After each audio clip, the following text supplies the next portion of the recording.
네, 여러분 안녕하세요. 배달의 민족 쭈구리입니다. 상반기가 벌써 지나갔죠. 예, 정말 시간이 빠르게 지나가는 것 같은데, 오늘부터 하반기 시작이자, 본격적인 여름의 시작일 것 같습니다. 한 2달 정도, 몸 관리 잘 하면서, 시간을 잘 쪼개서 좀 타야 될 것 같아요. 뭐, 체력에 자신이 있으신 분들은 쭉 타시겠지만, 더위에 약하신 분들은 시간을 좀 잘 쪼개서 타야 될 것 같습니다. 자, 오늘 말씀드리고 싶은 내용은 뭐 어떤 한 가지에 대해서 말씀드리고자 하는 내용이 아니고, 우리가 지금 처한 현실이 좀 많이 복잡하잖아요. 그래서 거기에 대해서 전체적으로 7월 달이니까 한번 짚어보고 가는 걸로 좀 하겠습니다. 자, 우리가 지금 닥쳐 있는 현실이 많아요. 정말 여러 가지 많은데, 뭐, 명의도용 방지, 그죠? 한마디로 본인 인증 강화. 이 부분에 있어서 뭐, 불법 애노자도 다 들어가는 거죠. 명의도용을 방지하는 방법. 그러니까 본인 인증을 강화를 해서, 불법 애노자도 몰아내고, 그 다음에 제가 저번에도 말씀드렸다시피, 국내 분들도 명의도용을 굉장히 많이 해서 탄다고 그랬잖아요. 그런 분들도 다 삭제를 하고 정말 자기 명의로만 탈 수 있게 그렇게 본인 인증을 강화하는 게 굉장히 이제 중요한 해결 과제죠. 그리고 사실 이 본인 인증 명의도용 방지만 된다 그래도 사실 라이더 숫자 조절이 굉장히 많이 될 거예요. 그리고 어떻게 보면은 우리가 불공정 배차를 어떻게 보면 받고 있는 거잖아요. 명의 도용을 한 사람들이 배차를 받으면 원래 안 되는데 우리 정상적으로 하시는 분들이 이제 피해를 보고 있는 거기 때문에 이런 명의 도용 관련해서 본인 인증 강화하는 게 빨리 좀 됐으면 좋겠다. 우리가 해결해야 될 과제 중에 큰 거 중에 하나죠. 7월 6일 7월 6일부터 일단 휴대폰 개통할 때는 안면 인식을 하게 된다고 합니다. 안면 인식으로 휴대폰 개통이나 그 다음에 휴대폰 번호 이동할 때도 안면 인식을 도입해서 7월 6일부터 한다고 해요. 그러면 이제 이런 안면 인식들이 사회적으로 다 도입이 되잖아요. 그런데 왜 우리는 이 플랫폼에서 일하는 우리는 이 명의도용이 이렇게 문제가 되고 있는데 이런 안면 인식에 대해서 우리는 적용을 왜 안 하냐? 국토부는 왜 한다고 준비는 다 됐다고 그러는데 국토부는 왜 안 하냐? 이런 문제가 이제 남아 있습니다. 그래서 국토부에 압박을 좀 많이 넣어야 될 것 같아요. 플랫폼 업체들이 불법 명의도용으로 일하는 사람들이 많으니까 이 본인인증 강화를 빨리 해야 된다. 너네들 다 시스템 개발해 놓지 않았냐? 안면인증 그거 빨리 플랫폼들한테 줘가지고 빨리 하라 그래라. 이런 게 이제 굉장히 중요한 상황인 거죠. 그리고 이제 두 번째는 최근에 이제 화두가 되는 거죠. 제가 몇 번 말씀드렸고 이륜차 주정차 단속에 대한 게 지금 7월 29일까지 어떻게 보면 여론조사, 의견 청취를 지금 받고 있는 거죠. 우리가 많이 반대 의견을 올려주시고 하고 있습니다만, 어찌됐든지 간에 7월 29일이 지난 다음에 국무회의에 올라가는 순간, 이제 어떻게 보면 끝났다고 봐야 되는 거거든요.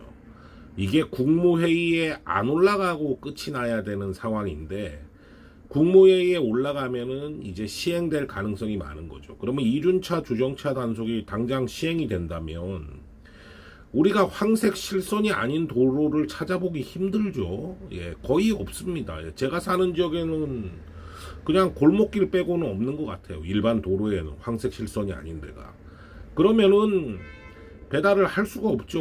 뭐 픽업 갈 때나 배달을 할 때나 아니면 대기할 때나 어디 세우고 있을 데가 없습니다. 그런 상황에서 경찰 단속을 얼마나 하겠냐라고 하시는 분들이 계시는데 그거는 참 바보 같은 생각이고요. 이제 안전신문고가 문제죠. 안전신문고는 앱 내에서 1분 내에 촬영을 하면은 1분 내에 2컷을 찍으면 인정이 돼요. 그러면 우리가 안 걸릴 수 있는 방법은 전혀 없죠. 그리고 우리나라가 바이크 혐오 국가 아니겠습니까? 이게 바이크 혐오 국가이기 때문에 무조건 사람들이 많이들 신고할 거예요. 그러니까 이거에 대해서 신경을 안 쓰시면 안 돼요. 신경을 쓰셔야 되고 이게 안 되게 해야 되는데 그러면은 저한테 물어보실 거 아니에요. 그럼 내가 도대체 뭘 하면 되냐? 그전 영상 찾아보시면 제가 한 3번 정도 올려드렸고 주정차 단속에 대한 입법 의견 제출하는 거 일단 반대 의견을 제출을 해주시고 그 다음에 제가 알기에는 7월 중으로 아마 집회가 한번 예정이 돼 있는 걸로 알고 있어요.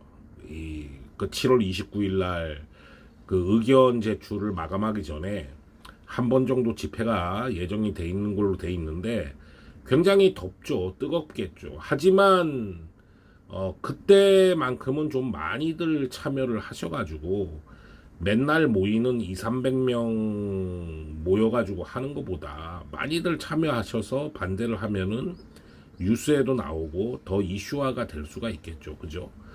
그 다음에 이제 3번째가 중복거리 슈킹이라고 써놨는데 역시나 이제 단가적인 문제입니다. 우리가 기본 단가, 최저임금이 이제 무산이 됐죠. 무산이 된 그런 상황에서 이 중복거리에 대한 삭감, 이거를 어떻게 이슈화를 시킬 거냐, 이 부분을 한번 좀 생각을 해볼 필요가 있어요. 이 중복거리 삭감에 대한 거를 우리가 일방적으로 지금 당하고 감수하고 있는데 이 부분을 이슈화 시켜서 공정거래위원회라든가 뭐 어디라든가 이슈화를 시켜서 이거는 불공정행위라는 거를 뭔가 끌어낼 수 있는 그런 행동이 좀 필요하지 않느냐라고 좀 보여집니다. 그쵸 여러분들? 우리가 그냥 뭐 통보에 의해서 당하고 있는 거 아닙니까? 사실 이런 부분이 다 근로자성인데 통보에 의해서 기존에 4,000원 받던 거를 4,000원, 2,000, 뭐 300원, 500원 이렇게 가니까 통보에 의해서 우리가 합의를 한 것도 아니고 통보에 의해서 하는 거기 때문에 우리는 개인 사업자보다는 근로자, 종속된 근로자에 가까운 거잖아요. 그러니까 이렇게 봤을 때 솔직히 최저임금이 무산된 거는 굉장히 아쉬운 거죠. 우리는 뭐 어떻게 협의할 통로가 없잖아요. 그죠? 협의할 통로가 없는데 이렇게 통보에 의해서 움직이는 거는 근로자성이 분명히 있는 건데 그 부분에 대해서 최저임금이 무산됐다는 게 아쉽고 이런 중복거리 슈킹을 어떻게 또 이슈화를 할 것인가. 하반기에는 이런 부분도 좀 신경을 써야 될 것 같아요. 하여간 이렇게 우리 앞에 닥친 일이 어마어마하게 많습니다. 여러분들. 예, 정말 이 닥친 일 하나하나가 경중을 따지기가 좀 힘들어요. 다 중요한 일이에요. 다 중요한 일인데 제가 영상으로 그때그때 가끔씩 이렇게 상기시켜 드릴 때 어떤 거를 좀 하셨으면 좋겠습니다 요랬을 때 좀 많이들 같이 동참을 좀 해주시고 이건 우리의 일이거든요. 우리의 일이에요.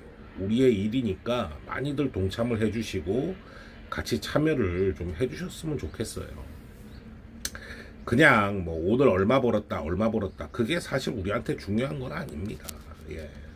그렇게 얼마 벌었다 하신 분들 중에 아주 부자가 되신 분들은 저는 보지를 못했어요. 예. 그냥 조용히 타시는 분들이 돈 벌어서 집 샀다는 건 들어봤는데 그렇게 떠드시는 분들은 제가 돈 많이 버시는 분들을 본 적이 없습니다. 그러니까 그런 거는 너무 남들하고 비교하면서 좌절하지 마시고 우리 앞에 닥친 거를 지금 이제 하나하나 좀 해결해야 되는 이제 하반기가 아닌가 이렇게 좀 생각이 됩니다. 만약에 우리가 이번 하반기를 그냥 얼레벌레 그냥 일하는데 그 급에 갖고 넘긴다면 정말 내년에는 1,000원짜리 단가를 볼 수도 있다라는 생각을 저는 해봅니다. 자, 여러분들 이제 새로 시작한 하반기 화이팅 하시고 안전운행 하시기 바랍니다. 감사합니다.